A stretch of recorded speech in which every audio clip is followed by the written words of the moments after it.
Alors, je suis une grand-mère, ancienne prof de maths, et je n'avais vraiment pas prévu de faire ce que je fais aujourd'hui. Simplement, le directeur de l'époque a voulu ouvrir pour une classe d'élèves, pour les élèves en très grande difficulté. Il a demandé des volontaires, il n'en a pas trouvé. Il m'a désigné volontaire. Je n'ai pas apprécié du tout, mais vous ne pouvez pas savoir à quel point je n'ai pas apprécié du tout. J'étais tranquille, j'avais des classes classiques, on faisait nos petits projets de roulotte à cheval, enfin bref, du théâtre, tout allait bien. Et je me retrouve avec des gamins, il y en avait que 16, on aurait dû réussir, mais je ne réussissais pas du tout. Et ça m'a questionnée parce que je n'arrivais même pas à comprendre ce qu'ils ne comprenaient pas. Donc je suis tombée par hasard, c'est mon mari qui d'ailleurs regrette depuis, m'a ramené à la maison un magazine et il y avait sur la même longueur d'onde. J'ai ouvert la même longueur d'onde, j'ai trouvé une référence, la PNL, j'ai trouvé un institut de PNL, un livre de PNL, qui s'appelait Derrière la magie, vous devinez, voilà. Il y avait l'institut, j'ai pris ma valise, je suis partie un week-end et j'ai continué. Pendant pas mal de week-ends, voilà. Et c'est comme ça que j'ai introduit dans ma manière d'enseigner les outils de PNL. Et ça a été pour moi un changement radical. Donc ça c'est pour moi. Que vous dire d'autre? Actuellement je m'adresse uniquement dans l'institut qui forme les futurs enseignants ou qui assure la formation continue des enseignants déjà en place. Voilà. Et j'ai quitté les élèves. Et je me suis rendu compte que les adultes se comportaient exactement comme mes troisièmes technologies. Sans problème, ils ont les mêmes capacités, ce qui est quand même très intéressant. On va s'intéresser à ce qu'est un élève, parce que quand ces élèves, je les ai rencontrés, j'avais vraiment l'impression de ne pas parler français. Et je me suis rendu très vite compte qu'ils étaient tous pratiquement dans la peur. Cette peur pouvant engendrer de l'agressivité ou au contraire une frustration, mais ils étaient dans la peur. Ils se sentaient en insécurité totale à l'école, pour la majorité d'entre eux. Voilà. Il y en a même qui étaient malades, qui allaient à l'hôpital, on faisait des examens, ne trouvaient rien, le matin mal de ventre, vomissement.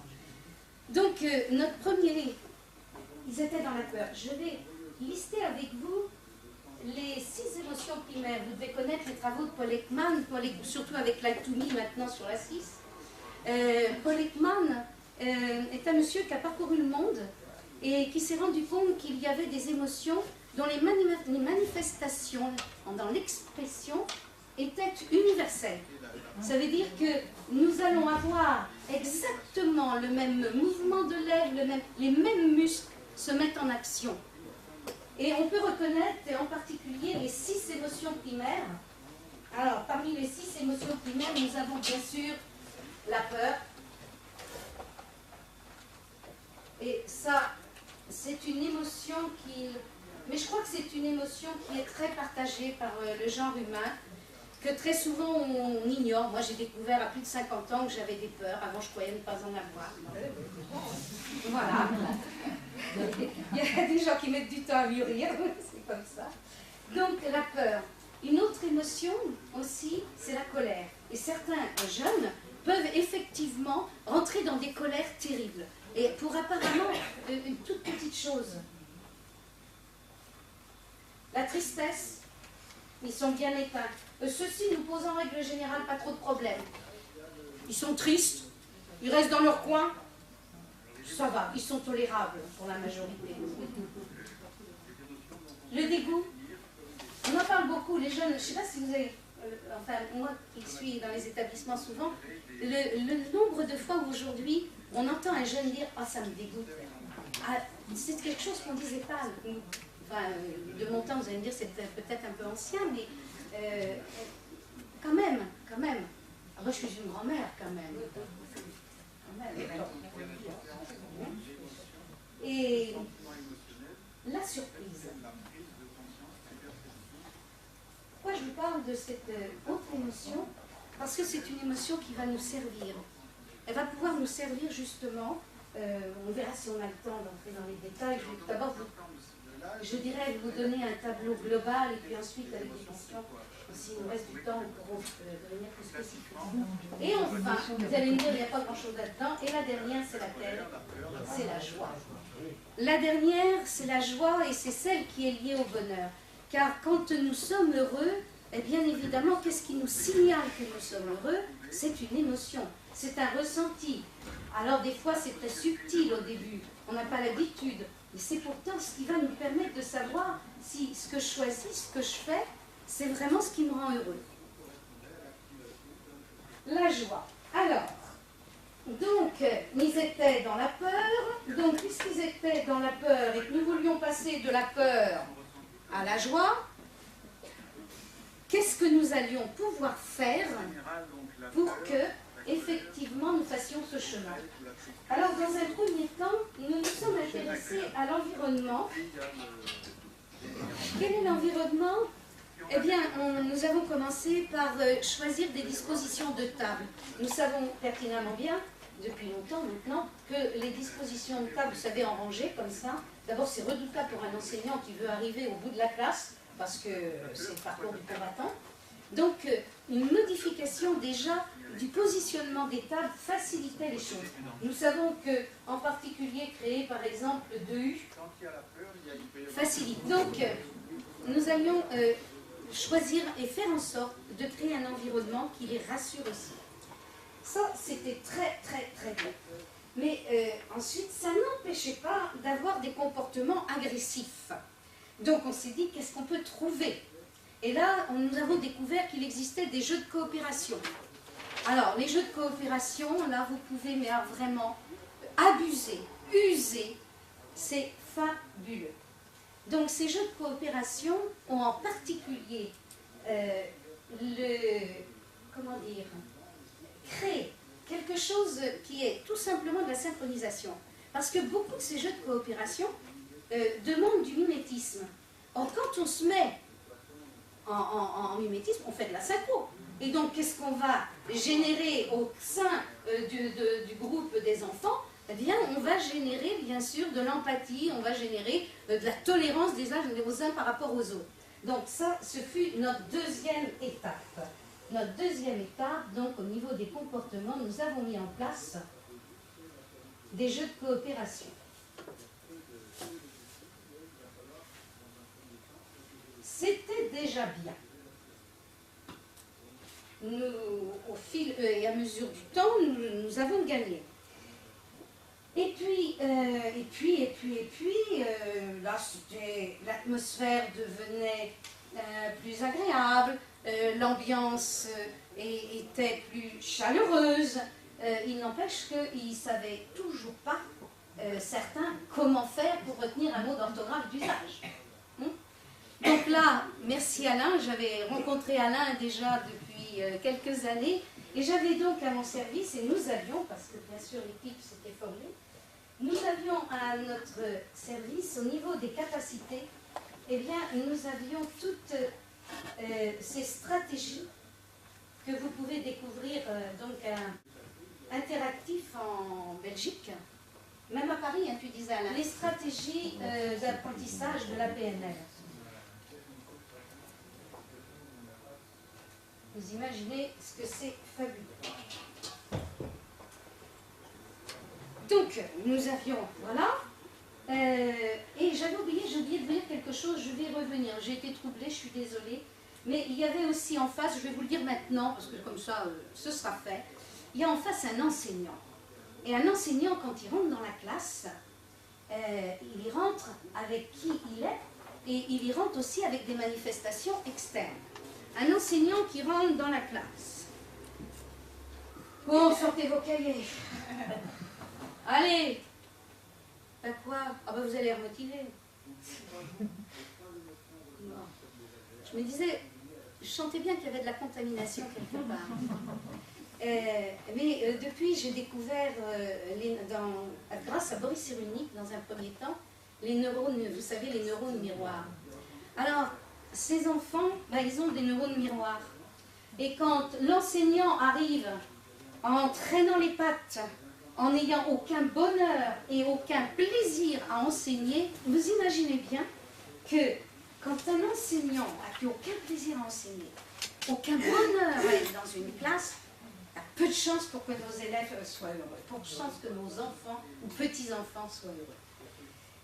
Ça voulait donc dire en amont, ça veut dire pour nous enseignants, ça veut dire qu'il va être nécessaire que peut-être on apprenne, ce qu'on leur demande de faire d'ailleurs, hein, à laisser tous nos soucis, tous nos problèmes, et eux aussi ils en ont, hein, laisser tous nos problèmes et tous nos soucis à la porte, savoir brancher, mais là aussi on a des outils quand même en PNL. Hein. L'auto-ancrage c'est quand même pas fait pour... même avec mes chiens ça fonctionne, donc ça va marcher avec nous. Hein. Et donc, on a donc commencé nous à chercher à brancher pour nous-mêmes donc ces états de plaisir et ces états de bonheur. Voilà. Et puis, comme je vous disais que parfois il est nécessaire d'apprendre à laisser, parce qu'il y a des moments de notre vie à tous, à chacun, des moments de notre vie où on a des choses un peu lourdes.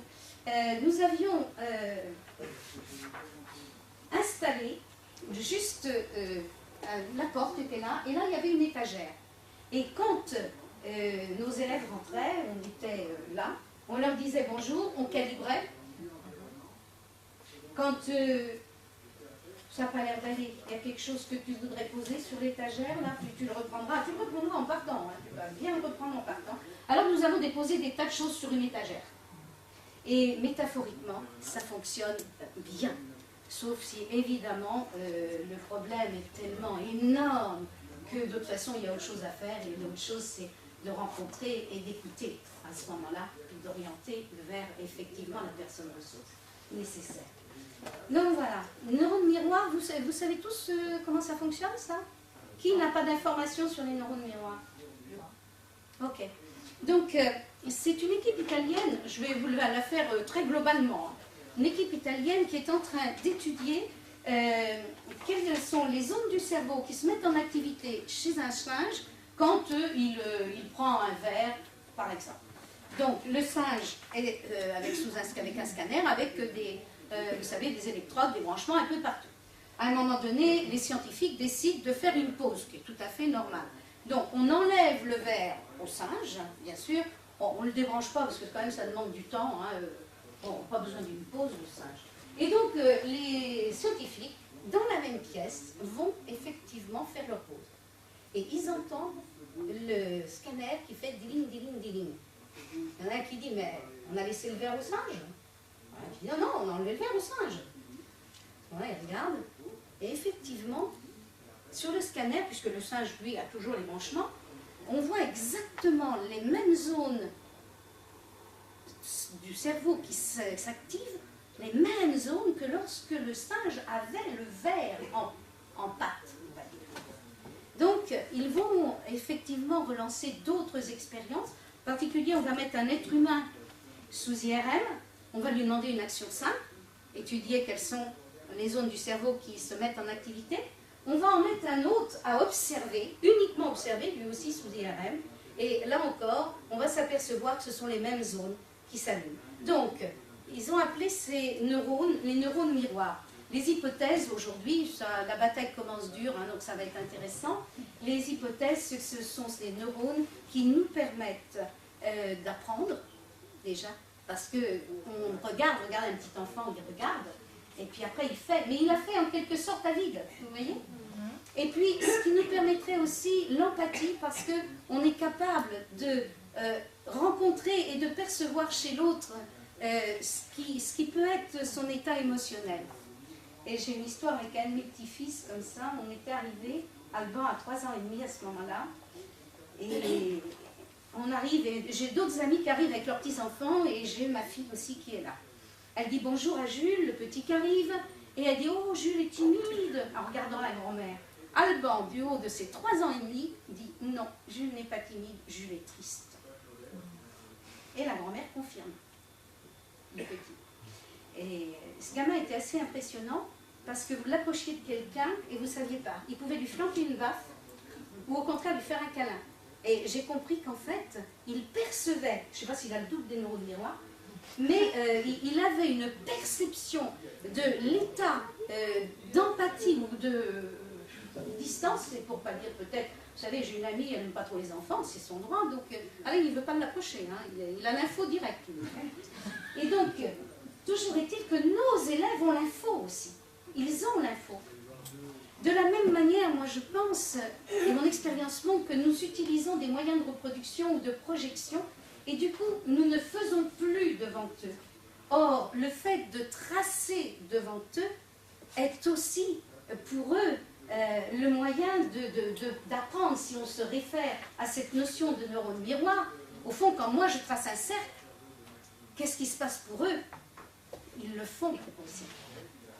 Alors que si j'arrive avec mon cercle tout tracé avec mon transparent et mon rétroprojecteur, à mon avis, c'est pas vraiment, on ne va pas obtenir les mêmes résultats. Donc ça va vraiment, quand je vais le découvrir, ça va vraiment être important de se dire, ben oui, moi enseignant, mon seul pouvoir, c'est de brancher chez moi déjà de la bienveillance, de l'empathie et du plaisir et du bonheur. Voilà. Donc, et je fais de mon mieux. Il y a des jours où peut-être ce sera un peu moins haut parce que la vie n'est pas toujours facile. Voilà, je peux revenir. Oui, Carmel. J'ai une question. Il y a une fois pas bien compris. Vous avez dit que les neurones étaient en miroir face à celui qui observait, c'est ça? Or, les scientifiques, là, ils n'étaient pas en observation, puisqu'ils étaient en pause. Mais ils buvaient un verre. Mais ils étaient en pause, excusez-moi. J'ai manqué de précision, Armel. Et effectivement, que j'ai dit pause, ils avaient un verre. Non, mais c'est moi. Merci. Donc, voilà. Et ça va vraiment... cette notion de neurone miroir, c'est vraiment quelque chose à creuser dans les années qui viennent. Je pense que c'est quelque chose de très important qui va pouvoir nous aider. Oui. Je voulais savoir quelque chose de plus sur les stratégies d'apprentissage. Je ne suis pas spécialiste de la PNL, donc d'accord. Est-ce que vous entendez que voilà. Parce que nous savons, par exemple, je vais parler de celle qui est la plus utile parce qu'elle va servir aussi à la compréhension de lecture puisqu'on a besoin d'une mémoire à court terme ou à long terme. Donc c'est la stratégie de mémorisation. Initialement, on la découvre pour mémoriser un mot d'orthographe d'usage. Qu'est-ce qui se passe là? Qu'est-ce qui se passe chez un enfant qui n'arrive pas à mémoriser un mot d'orthographe d'usage? Alors il peut se passer plein de choses parce qu'il y a le niveau émotionnel qui peut être là. Il y a un niveau dont je n'ai pas parlé, mais c'est le niveau des croyances, bien sûr. On est tous nuls, vous savez, on est tous nuls en orthographe dans la famille. Donc déjà, même si je le guide, j'ai fait le constat, même si je le guide dans la stratégie, il arrive à la pratiquer, il est capable. Et au moment, très souvent, de l'exercice, il va y avoir un autre travail à faire, parce que le bon mot lui vient, mais il est nul. Donc ça ne doit pas être ça. Et il va corriger. Hein? Donc il y a beaucoup de choses qui interviennent. Mais c'est très, très, très précis. C'est un guidage qui permet de passer du niveau de la perception. Quand je veux apprendre un mot, il faut d'abord que je le regarde. D'accord? Mais après, il faut que je passe au niveau de la représentation. Et depuis la nuit des temps, peut-être, dans l'enseignement, on dit mais ferme ton cahier pour voir si tu sais. Alors, chez certains, effectivement, ils ferment leur cahier, mais eux, ils ne voient rien. Ils restent dans la perception. Alors que l'objectif de ferme ton cahier, c'est de masquer le niveau de la perception pour continuer à se représenter. Voilà. Et donc là, on a un guidage, mais très, très, très, très précis et qui fait miracle si on le respecte bien. Voilà. Allez voir Alain. J'ai eu la même occasion, vous voyez, le plaisir de vous parler des fameuses croyances. Alors, nos élèves, en difficulté, ont des croyances fabuleuses. Ah, en plus, vraiment, le plus génial, c'est quand un gamin vous dit, vous lui dites, mais je ne comprends pas, tu savais pourquoi? Et il vous répond, c'est normal, madame. Là, vous pouvez vous attendre à quelque chose de fabuleux. Et il y en a un en particulier, il savait pendant 15 jours une notion, je présentais une autre notion, et j'avais un rappel, une réactivation dans mon devoir, et là, plus rien. Et je lui dis, mais comment ça se fait? Benjamin, mais tu sais? Il me dit, c'est normal, madame. Ah non, c'est normal. Et comment tu sais que c'est normal? Ben si, c'est ça. Ma mère, elle sait bien, elle aussi, tout le monde sait bien que si je veux faire rentrer quelque chose dans ma tête, comme elle est trop petite, il faut que j'en sorte une. C'est pas possible un truc pareil. Et si, et ça marche en plus. Donc là, le flagrant délit, la prise en compte, le contre-exemple, prendre. Bon, j'ai commencé par lui dire, bon alors t'as appris à marcher, hein, après t'as appris à courir, j'ai pu marcher, il m'a regardé. C'est dit que ça me raconte là. Et donc ce fameux contre-exemple, c'est tout ce qu'on peut faire dans une classe. Mais en même temps, puis les prendre en flagrant délit. Comme celui qui dit, vous savez, je suis nerveux, je ne tiens pas en place. Bien, moi, mon chéri, je vais t'avoir à l'œil. Je te garantis qu'au moment où tu ne vas pas bouger, où tu vas être là parce que tu es scotché par l'intérêt que tu portes à quelque chose, oh dis donc, c'est extraordinaire, là, t'es pas nerveux, t'as vu, t'as remarqué? Voilà, c'est notre seul pouvoir. Hein. Notre seul pouvoir à nous enseignants, c'est de créer des conditions qui vont permettre l'émergence du potentiel. Ils sont tous capables. Ben moi, je le crois, ça aide. Ça aide, ça aide. Bon, on arrive maintenant au niveau de l'identité, bien sûr. Si je crois que je suis nulle, bon, ben, il va falloir pas mal de flagrants délits. Hein. Créer des conditions où il va réussir. Et à ce moment-là, bien évidemment, déjà, bravo, le faire remarquer et ancrer comme une bête, comme je l'ai dit. Et ça, c'est simple. Nous avions pris l'habitude de tout simplement leur serrer la main. Oh, bravo. Super. Voilà, c'est facile. Et ça va rapporter gros, parce que imaginez comment allons-nous recréer cette confiance, comment allons-nous faire qu'ils se sentent bien à l'école, qu'ils commencent à être un peu plus heureux, qu'ils se disent, mais mon Dieu, c'est pas le bagne peut-être. Il n'y a pas grand de... Il y a juste à créer des conditions, c'est tout. Et les ancrer. Ils vont aller dans la vie après, alors on va leur en coller pas mal sur la main, comme ça, le plus qu'on va pouvoir. Et ils vont rencontrer quelqu'un, et qu'est-ce qu'ils font quand ils rencontrent quelqu'un? Et voilà. Et donc, empiler des autres sur les...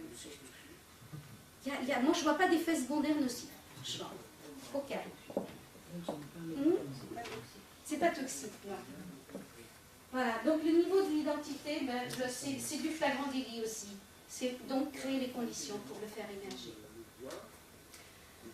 Bon, alors, nous avons créé les conditions pour qu'ils se sentent bien là où ils sont, pour que leur comportement fasse que les uns et les autres, la relation soit plutôt fluide et agréable. Les capacités, vous voyez, déjà ça commence à s'améliorer considérablement, ça prend un autre visage. Et c'était bien. Et il y avait des moments où nous arrivions à obtenir des plus et ça allait plus vite. Et je ne savais pas, je ne trouvais pas qu'est-ce qui était en jeu à ce moment-là. Jusqu'au moment où j'ai découvert les 4 besoins psychologiques que propose William Glasser. Alors, William Glasser, c'est la théorie du choix. Il postule que nous avons toujours le choix, j'ai dit bien toujours, même si ça peut être un choix très faible, qui consiste entre se faire tuer ou se faire violer, je suis bien d'accord, à la limite. Et ça, on a aussi, d'après la question de bien comment, on a aussi le choix de nos émotions. Bon, on ne va pas aller crier ça partout, hein, parce que là, on va avoir des soucis. Mais nous qui avons quand même, on sait qu'on a le choix de nos émotions. Ça ne veut pas dire que ce soit toujours facile de passer d'une émotion dans une autre, hein, mais on a le choix et on a aussi des techniques. Il y a une technique en particulier qui est fabuleuse, enfin moi j'aime beaucoup, c'est Kevin Creedon. Je ne sais pas si vous connaissez Kevin Creedon. Il a créé un module, vous pouvez d'ailleurs le suivre chez Ressources, je ne sais pas cette année si vous y êtes, les 10 étapes vers la santé. Et justement, il y a cet apprentissage à un moment de 2 techniques qui nous permettent vraiment de choisir notre émotion. Voilà. Et de choisir de la garder par la même occasion, hein, si elle nous est plus utile à ce moment-là. Kevin Creedon.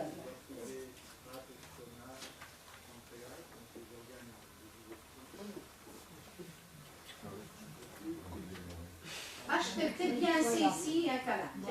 On va faire comme ça. Tout le monde. Allez, on va pas chipoter. Hein? Donc, les 4 besoins psychologiques fondamentaux. 1. J'ai besoin fondamentalement d'amour. Je ne peux pas vivre sans amour si je suis un être humain. Donc j'ai besoin d'amour. D'appartenance, d'amour. Donc vous voyez, bien sûr, on avait commencé à créer, à partir des jeux de coopération, cette appartenance dans le groupe. Et l'amour, d'amour, j'aime les autres et je m'aime moi-même aussi. Donc nous avons rajouté quelques petites, comment dire, petites cerises sur le gâteau. Par exemple, à Noël, on s'offrait nos tableaux des qualités.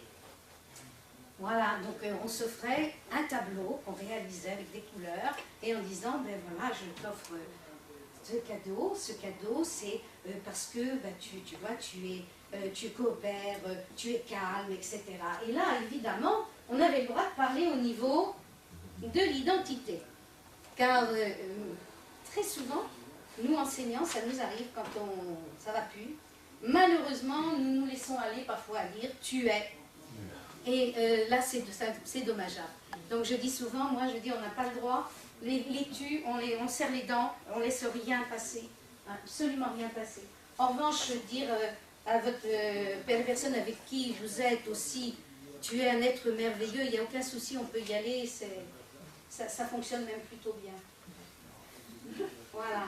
Donc l'identité, tu es capable de, ça pouvait être au niveau des, tu es capable de faire ça. Et puis tu es vraiment gentil, tu es quelqu'un de très gentil, tu es quelqu'un de très doux, tu es quelqu'un de calme, tu es quelqu'un de pacifique. Voilà, c'est reconnaître chez l'autre ce qu'il apporte, ce que moi je dis, ce qu'il apporte au monde. Donc, besoin d'amour. Je vous assure que quand on fait ça, il y a encore plus d'amour. C'est facile. Et alors, vous savez, ils étaient capables, mais alors avec une extrême, comment dire, ils étaient mais judicieux à un point de faire le tableau des qualités de chacun de leurs enseignants. Et je peux vous dire qu'il n'y avait pas d'erreur. Pas d'erreur. C'est absolument étonnant. Donc nous avons travaillé, et donc nous avons rajouté notre tableau des qualités, notre arbre des qualités, les gens que j'aime, on faisait une fiche, les gens que j'aime. Et on a dit aussi qu'il y avait des gens qu'on pouvait aimer, mais il y a aussi des animaux qu'on peut aimer. Dans notre monde de bonheur, il peut y avoir aussi des animaux. C'est tout à fait acceptable et tout à fait et plus que vivable, même en période de perte de poil du chien. Voilà. Donc besoin d'amour. On va mettre du vin. Ça va, ça vous parle, ça? Ça ressemble à ce que vous avez pu vivre, à ce que vous avez pu... Oui? Le deuxième besoin est un besoin... Enfin, ils ne sont pas dans l'ordre, hein, il n'y a pas de classement d'ailleurs. On va s'apercevoir très très vite qu'ils sont fortement imbriqués, très souvent. Dans une situation, on va savoir une situation de bonheur. Regardez, vous allez explorer un peu votre situation là maintenant.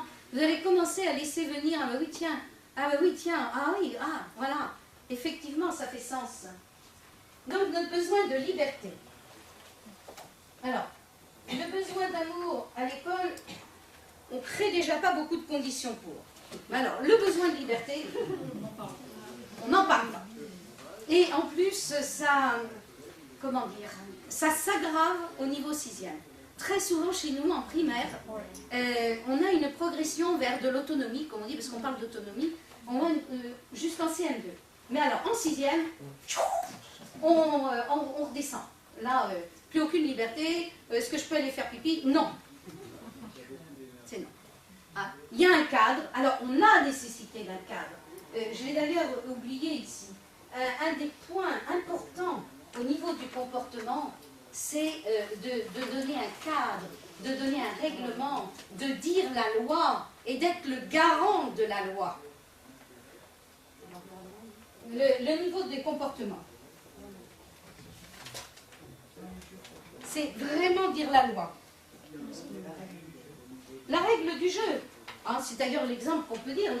Tu es sur un terrain de foot, si tu touches le ballon avec une main, il n'y a que ça, les jeu.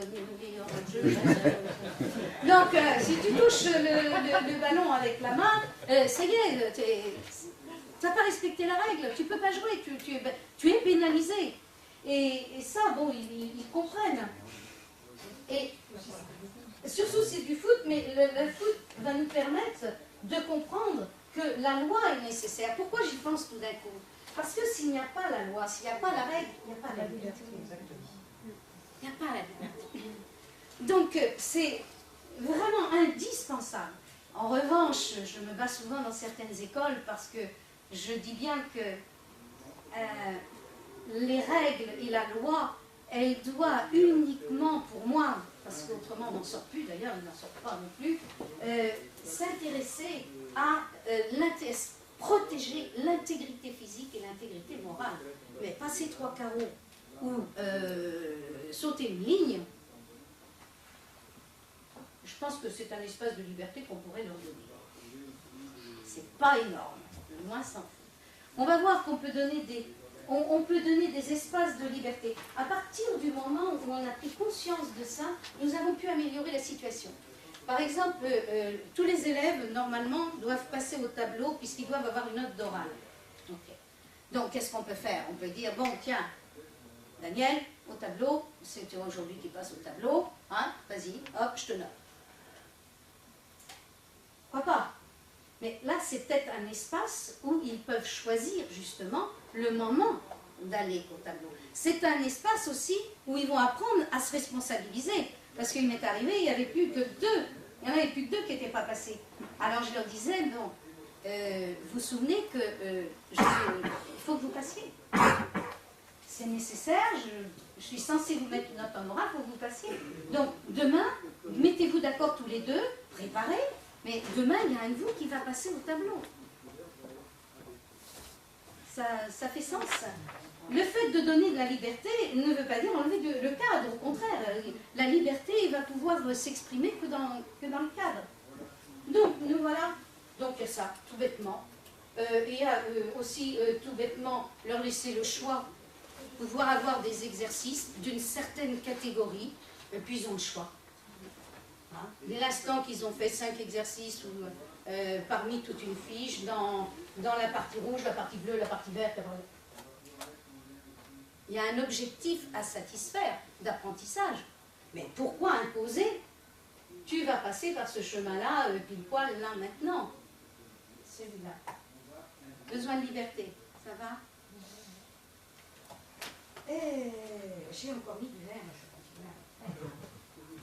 continue. Liberté, besoin de pouvoir. Ah oui, ça, c'est absolument nécessaire.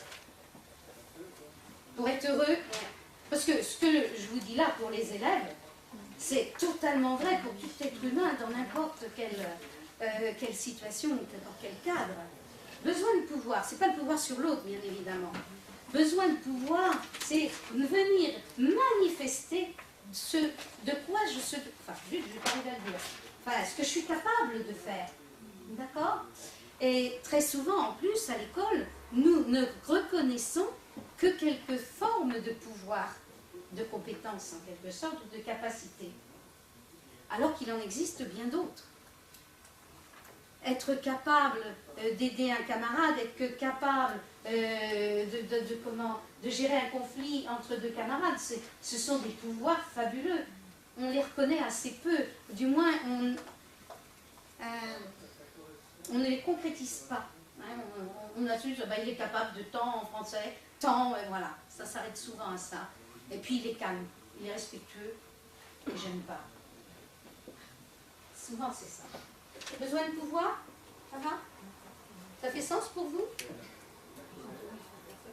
Bien sûr, sa puissance personnelle. Ce que j'apporte au monde, tout mon potentiel, pouvoir le développer. Et ce par quoi je vais être reconnue par la même occasion.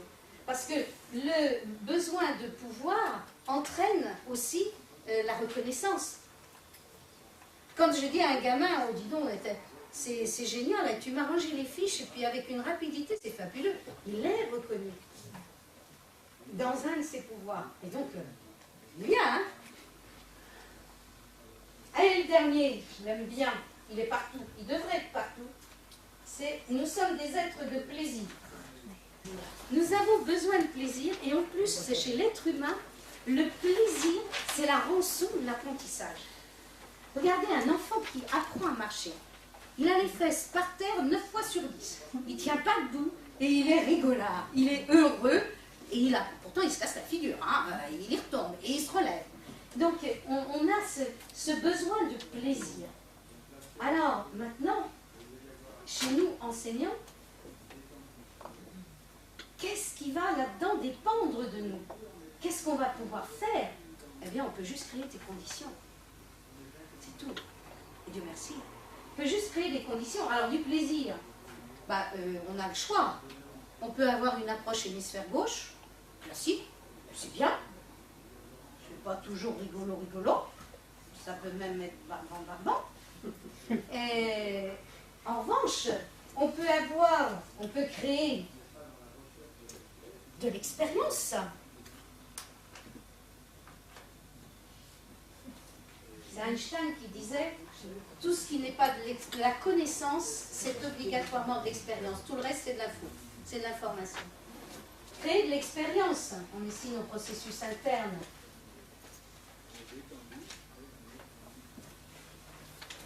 Et on a un outil fabuleux, à utiliser, mais alors sans mesure aucune, c'est la métaphore. Alors vous allez me dire, attendez, là, les métaphores, moi je veux bien, mais en maths, ça ne doit pas être gagné. Bah si, ça se gagne. Si, c'est tout à fait faisable. Introduire une notion mathématique à partir d'une métaphore, alors d'abord, il vous écoute. Ah, à propos de capter l'attention. Capter l'attention. Déjà, si vous dites, attendez, je vais vous raconter une histoire. Figurez-vous que l'année dernière, on a fait l'école du cirque. Hein? On a des problèmes d'attention? Non, on n'a pas de problème d'attention. Ça, c'est mon seul pouvoir à moi. C'est les capter à partir du mouvement, à partir de l'expérience, à partir de l'histoire. Ce qui ne m'empêchera pas, après, de faire ce qui est nécessaire, c'est-à-dire d'arriver à la définition et d'aller effectivement satisfaire les questions qu'ils auront et qui seront du type plutôt hémisphère gauche. Voilà, c'est ça. Là, ici, vous reconnaissez, vous avez reconnu l'index de computation. Ici, ce sont les manifestations externes. Moi, je me suis autorisée à mettre ici manifestations externes.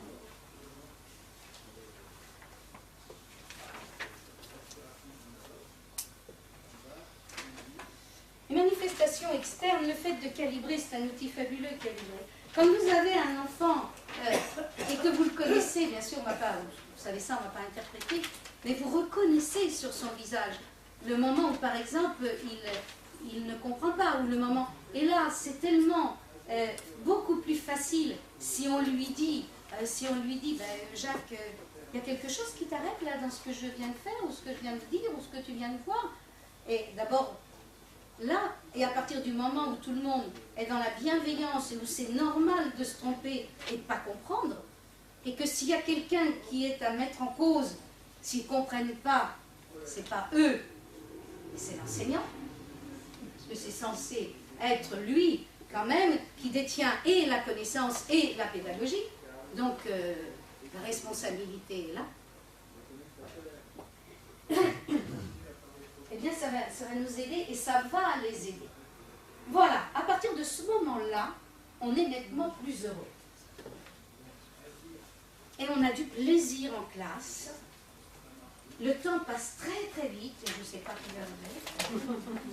Et il y a vraiment des choses faciles en termes de liberté.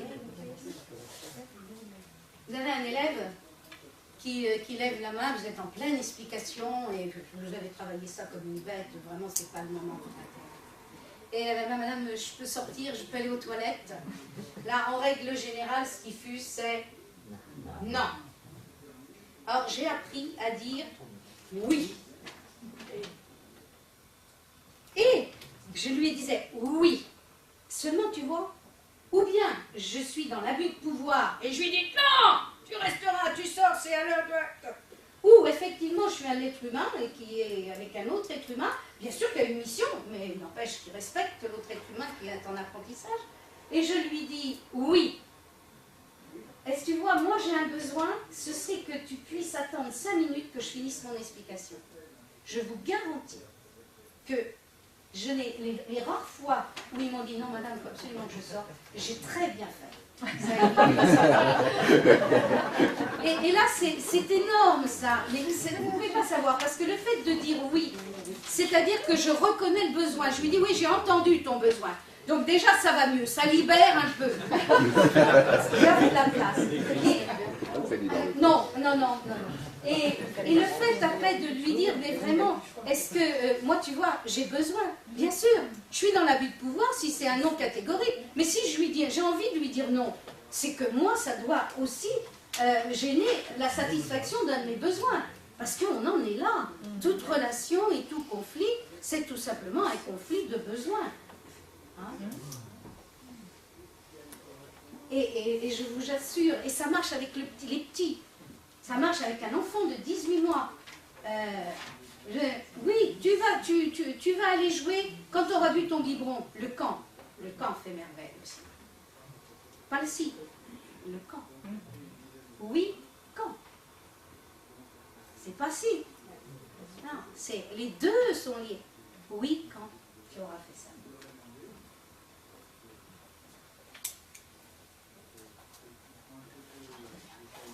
Et là, on retrouve beaucoup de plaisir. Il y a quelque chose que j'ai oublié, et je vais essayer de réparer mon oubli. C'est le niveau de la spiritualité. Et c'est le niveau que j'ai mis ici.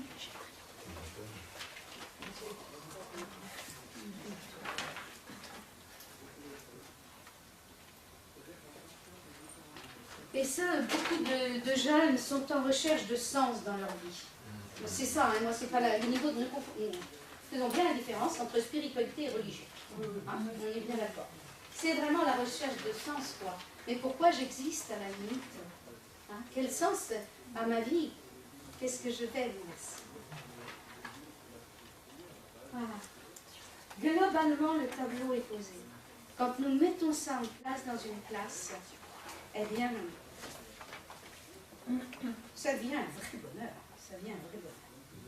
Excusez-moi, par rapport au niveau de spiritualité, quand il y a des questions d'ordre spirituel, votre expérience, vous avez répondu, vous avez donné tout simplement l'environnement favorable à qu'il y ait une discussion, c'est ça? Oui, moi je peux donner même plusieurs sens. Je peux même dire, bon, ben, certaines personnes croient en Dieu. Il y en a d'autres qui ne croient pas en Dieu. Moi, je pense que ce qui a du sens, ma vie a du sens quand je me réalise. Vous voyez, je vais faire des hypothèses. Je suis convaincue, bon, ça n'engage que moi, que se réaliser et donc être bien avec soi-même passe justement par la satisfaction de tous ces besoins-là. J'ai exploré, parce que les fins de vie de nos parents, évidemment, sont là. Et très souvent, on ne s'est pas réalisé quand il y a vraiment des pouvoirs psychologiques, des besoins psychologiques fondamentaux qui a été vraiment laissé pour compte. C'est vraiment un équilibre, parce que les travaux d'ailleurs de William Glasser, il nous explique bien que c'est l'équilibre de ces 4 besoins qui font qu'un être est heureux. Si par exemple, mon besoin de pouvoir, j'ai connu une personne, c'est une chercheuse, son besoin de pouvoir, elle passe son temps, elle passe sa vie dans ses recherches, cette personne-là. Mais alors, son besoin d'amour, je ne vous explique pas, elle n'a pas le temps. Hein. Et donc, elle n'est pas heureuse quelque part. On sent qu'il y a un déséquilibre. C'est son choix. Pour l'heure. Ce que tu disais tout à l'heure par rapport à l'amour, tu le couplais à la sensation d'appartenance. Oui. C'est peut-être une façon plus facile de présenter, de l'élargir. Oui. Appartenance au... Parce que l'appartenance, c'est vraiment... Oui. J'utilise pas. Vous savez, Les deux ensemble, parce que il y a des mots qu'il ne faut pas utiliser. J'ai eu avec les troisièmes technologies, mais à aucun moment on utilisait le mot gay. Ah, si. Vous avez réaction. Un jour, on cherchait des qualités avec un jeune. Je lui dis, mais si, mais écoute, c'est fabuleux, toi, tu es toujours gay. Oh, l'insulte, madame! Il y a des mots qu'il ne faut pas utiliser. Parce qu'ils ne sont pas porteurs du même sens. Le mot amour, d'abord le mot amour, ils vont tout de suite... Et puis, bon, on va avoir des images... qui peuvent faire rêver, et toujours est-il que on apprend ça en PNL, c'est s'adapter au modèle du monde, hein, c'est aller avec eux et ensuite les aider à voir qu'il existe autre chose, à voir qu'on peut aussi développer d'autres capacités.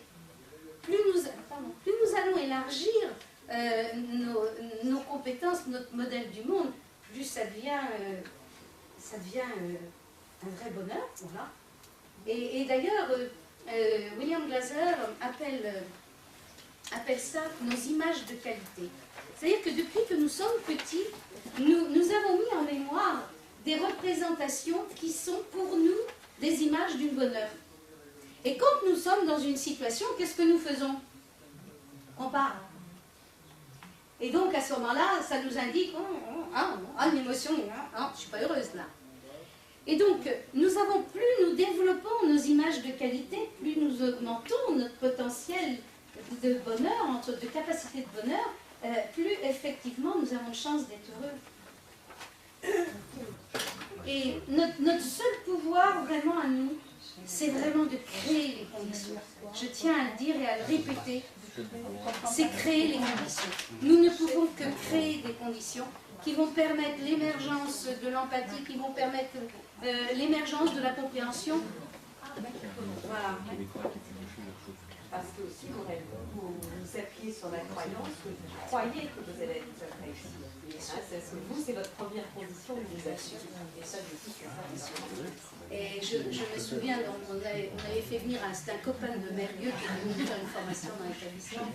Et à un moment donné, il y a un enseignant, un prof qui demande, c'est peut-être un homme, qui demande, oui, mais enfin là, vous êtes bien gentil, vous dites que tous les élèves peuvent réussir. Vous n'avez jamais dû être dans des classes. Et donc le formateur lui répond, écoutez monsieur, si c'est ce que vous croyez, vous seriez mieux à garder les chèvres sur le Larzac. Et tant pis pour les chèvres.